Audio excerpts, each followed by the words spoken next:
আল্লাহ তাআলা সূরা মুলুকের মধ্যে বলেন, তাবারাকাল্লাযী বিয়াদিহিল মুলকু ওয়া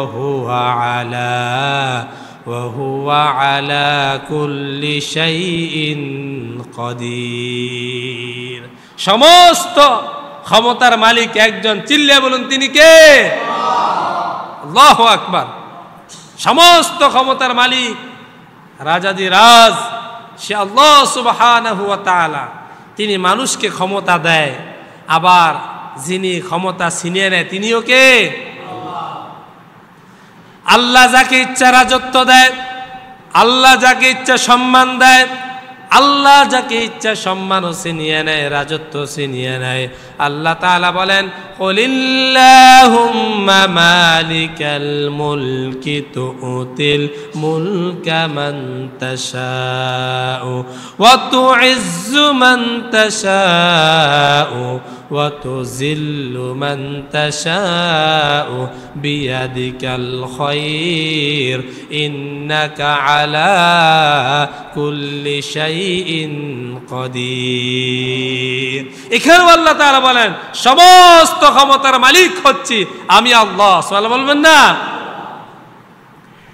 মানুষের কাছে ক্ষমতা গেলে মানুষ ক্ষমতার অপব্যবহার করে, কিন্তু আল্লাহ সুবহানাহু ওয়া তাআলা যিনি হচ্ছেন ক্ষমতার মালিক, যিনি মানুষদেরকে ক্ষমতা দেয়, সে আল্লাহ তাআলা কখনো ক্ষমতার অপব্যবহার করে না।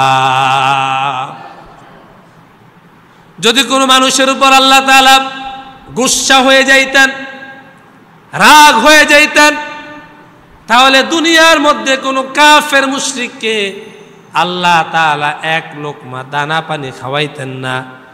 আল্লাহ তাআলা দেখা যায় কাফের মুশরিকদেরকে ভালো ভালো অবস্থান রাখে, আর মুমিনদেরকে অনেক সময় বিপদে রাখে।